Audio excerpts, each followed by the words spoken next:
அல்லாஹ்வை விட உங்களுக்கு இந்த சினிமாக்களும் இந்த சீரியல்களும் அல்லது இந்த நாடக இந்த விளையாட்டுகளும் அல்லது உங்களுடைய கல்லூரியும் முக்கியமா?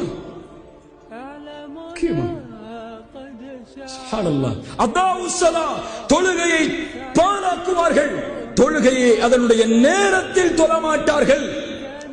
இவர்களுக்கு என்ன கூலி? ஹையா என்ற நரக ஓடையை இவன் சந்திப்பான். தொழுகையை நேரம் தவறி தொழுபவர்களே நாளை மறுமையில் நரக வேதனையில் உச்சியில் இருப்பார்கள் என்றால் தொழுகையை தவறவிடுபவர்கள்.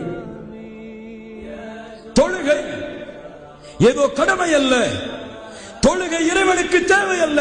நீ செய்யக்கூடிய சுஜூதோ ருக்குவோ கியாமோ ரப்புக்கு தேவை கிடையாது. அதை வைத்து இறைவன் என்ன செய்ய போகிறான்? அவனை புகழக்கூடிய கோடான கோடி மலக்குகள் அவனை புகழ்ந்து கொண்டிருக்கும் போது நீ நிற்கக்கூடிய இரண்டு சஃப் அவனை என்ன செய்துவிடப் போகிறது?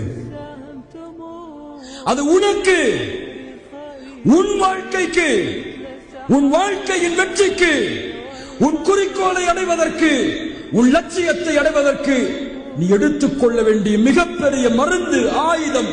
அஸ்ஸலாஹ் ஃபஸ்தஈனு பிஸ்ஸப்ரி வஸ்ஸலாஹ். தொழுகையை கொண்டும் பொறுமையை கொண்டும் உதவி தேடுங்கள்.